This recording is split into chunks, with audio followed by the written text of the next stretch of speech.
Hello everyone, હું Mehul sir આપ સૌનું સ્વાગત કરું છું મારી ચેનલ ધ બ્રાઇટનેસ. તો આજના વિડીયો આપણે ડિપ્લોમા સેમેસ્ટર 5ની જે ટોપ 25 મોસ્ટ ટાઈમિક ક્વેશ્ચનની સિરીઝ સ્ટાર્ટ કરી છે. એમાં કોમ્પ્યુટર ઓર્ગેનાઇઝેશન એન્ડ આર્કિટેક્ચર એટલે કે તમે જેને શોર્ટમાં COA કહો છો એના ટોપ 25 મોસ્ટ ટાઈમિક ક્વેશ્ચન જોઈશું. તો એક્ઝામને હવે બહુ જ ઓછા દિવસ બાકી છે, તો તમારી તૈયારી સ્ટાર્ટ થઈ ગઈ હશે, પણ એ તૈયારીમાં થોડુંક એક્સેલરેશન આપવું, મતલબ કે તમારા રિઝલ્ટને થોડું સારું ગ્રો કરવા માટે આપણે આ ટોપ 25 મોસ્ટ ટાઈમિક ક્વેશ્ચન કરે છે કે જેની મદદથી જે બિલો એવરેજ હશે કે જેને અત્યાર સુધી તૈયારી સ્ટાર્ટ નહીં કરી હોય તે ઇઝીલી પાસ થઈ જશે, અને જેને તૈયારી સ્ટાર્ટ કરી હશે એનું રિઝલ્ટ થોડું સારું એવું ગ્રો કરવામાં હેલ્પ થશે. તો પહેલો ક્વેશ્ચન છે આપણો various register and buses in CPU. Okay, પહેલા થયું હતું એમ કે તમે જે બ્રાન્ચમાં છો એમાં તમારે ઇંગ્લિશમાં જ આન્સર લખવાના હોય. મે બી કોઈ ગુજરાતીમાં લખતું હોય, પણ પહેલા કીધું હતું કે તમારી લેંગ્વેજ પ્રિફરેબલી ઇંગ્લિશ જ હોવી જોઈએ. હવે ક્વેશ્ચન બી અહીંયા આપણે ઇંગ્લિશમાં જોઈએ છે. બીજો ક્વેશ્ચન છે તમારો draw pin diagram of 8085 and describe pin functions. તો આ રીતનો ક્વેશ્ચન જો 7th માર્ક્સમાં આવે તો તમારે 8085 નો પિન ડાયાગ્રામ ડ્રો કરવાનો. એમાં જેટલી બી પિન હોય એ બધી પિનના ફંક્શન બી લખવાના. ફંક્શન વાળો મતલબ પિન ફંક્શન વાળો ક્વેશ્ચન અલગ રીતે બી પૂછાય છે. આઈ થિંક પાછળ તમને બતાવીશું કે એવું આપે છે કે explain the function of following pins. તો એમાંથી તમને નીચે પિન્સ આપેલી હોય, પણ તમે જો અહીંયા બધી પિન તમે તૈયાર કરી હશે તો ત્યાં તમને એ આન્સર પણ આવડી જશે. થર્ડ ક્વેશ્ચન છે 8085 micro processor architecture with suitable diagram. તો 8085 નો અહીંયા પિન ડાયાગ્રામ હતો ઉપર, અને અહીંયા આર્કિટેક્ચર છે, તો એનું આખું આર્કિટેક્ચર દર્શાવવાનું છે અહીંયા. એ બી 7 માર્ક્સનો ક્વેશ્ચન છે. ફોર્થ છે તમારો various interrupts of 8085 which priorities. તો અહીંયા ઇન્ટરપ્ટ્સ ઓફ 8085 છે. ફિફ્થમાં છે તમારો address modes with proper example. તો એડ્રેસ મોડને તમારે એક્સપ્લેન કરવાના છે વિથ પ્રોપર એક્ઝામ્પલ. 6 નંબરમાં 1 by 2 by 3 by vectored interrupt and instruction format. હવે 4, 5, 6 આ ત્રણ મેમરીના ક્વેશ્ચન છે. આઈ થિંક પાછળ બી એક મેમરી છે, પ્રાઇમરી મેમરીનો ક્વેશ્ચન પાછળ છે તમારો.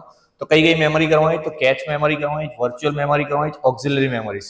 એમાં એના ટાઈપ્સ કરવાના વિથ એક્ઝામ્પલ. 7 માર્ક્સમાં જ આવશે મેમરીના ક્વેશ્ચન. જીટીયુના પેપરની અંદર એટલીસ્ટ એક, આમ તો બે આવશે એવું લાગે છે મને આ વખતે, પણ એટલીસ્ટ એક ક્વેશ્ચન 7 માર્ક્સમાં મેમરીનો હશે.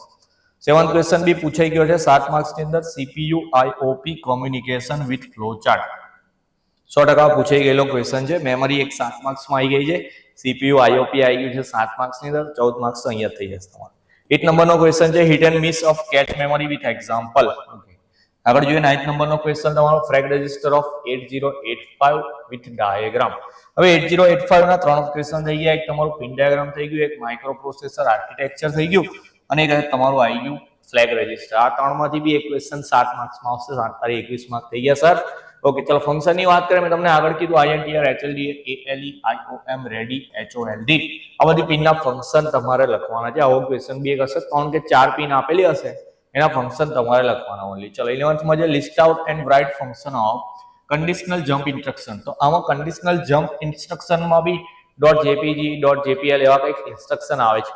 તો તમને આ રીતે જો ના આવે ક્વેશ્ચન, તો એમાં બી આ રીતે આવશે. જેમ કે અહીંયા ફંક્શન ઓફ પિંગ છે તો એવું આવશે, write the function of given instruction. તો તમને ઇન્સ્ટ્રક્શન આપેલા હશે, તમારે એને ખાલી એક્સપ્લેન કરવાના. પણ જો તમે બધા તૈયાર કરશો તો એમાં જે બી આપેલા હશે આવડી જશે. 20th માં જે એક્સપ્લેન પ્રાઇમરી મેમરી, જે મેં આગળ તમને કીધું. 13th માં જે list out rotate instruction in 8085 and explain any two.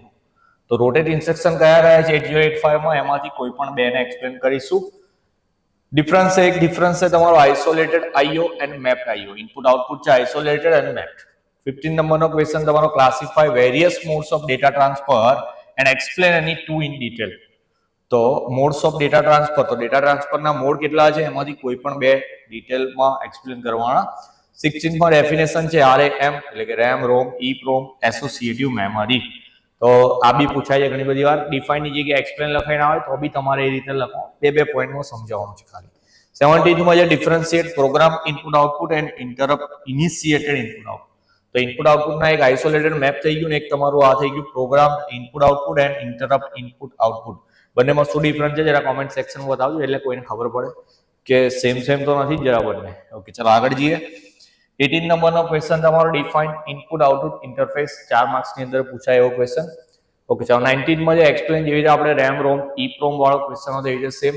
T state, machine cycle, instruction cycle, fetch, decode અને એક્ઝિક્યુટ ફેઝ. આ બધા એક સાથે નહીં આવે, 3 કે 4 ભેગા કરીને 3 કે 4 માર્ક્સનો તમારો ક્વેશ્ચન થઈ જશે. એના પછી છે 20th નંબરમાં push and POP instruction in detail. I think આ તો તમે 4th સેમમાં બી આવી ગયું હશે. હું આઈએમપી આપું તો મને યાદ રહી ગયું કે આ ક્વેશ્ચન તો પહેલા બી આવતો. જો ખરેખર આવતો તો કોમેન્ટ સેક્શનમાં કહેજો જરા મને. 21માં છે explain methods of asynchronous data transfer in detail. આ ક્વેશ્ચન બી આઈ થિંક મને લાગે છે આ વખતે 7 માર્ક્સની અંદર પૂછવાનો છે. 28 માર્ક્સ થઈ ગયા, પાસ થઈ ગયા. ઓકે ચાલો 22માં જઈએ explain magnetic tape and magnetic disk. આ આઈ થિંક જે ઓક્સિલરી મેમરીમાં આવે છે. 23માં જે તમારે સિમ ઇન્સ્ટ્રક્શન વિથ ડાયાગ્રામ. 24માં ડેફિનેશન છે again CMP XRI IN OUT ORA ORI RLC. અને લાસ્ટમાં 25 ની અંદર એન એસેમ્બલી લેંગ્વેજ પ્રોગ્રામ. મને આઈડિયા નહીં, મને આવડતા બી નહીં ઓનેસ્ટલી કહું તો. એસેમ્બલી પ્રોગ્રામ મને નથી આવડતા એટલે મને ખબર ના પડી કઈ રીતના આવતા હશે. પણ જેમાં 16 બીટમાં કંઈક મેમરી સ્ટોર કરવાની જે 200H 2005 એવું કંઈક હતું, એ પ્રોગ્રામ તમને તો આવડતા હશે, મને નથી આવડતા. પણ એવો એક પ્રોગ્રામ 7 માર્ક્સની અંદર પૂછાય છે, તો બધાએ કમ્પલસરી તૈયાર કરવાનો છે. તમારી બ્રાન્ચ છે તો તમારે પ્રોગ્રામિંગ તો કરવાનું જ છે, હું તો પહેલેથી જ કહેતો આવેલું છું.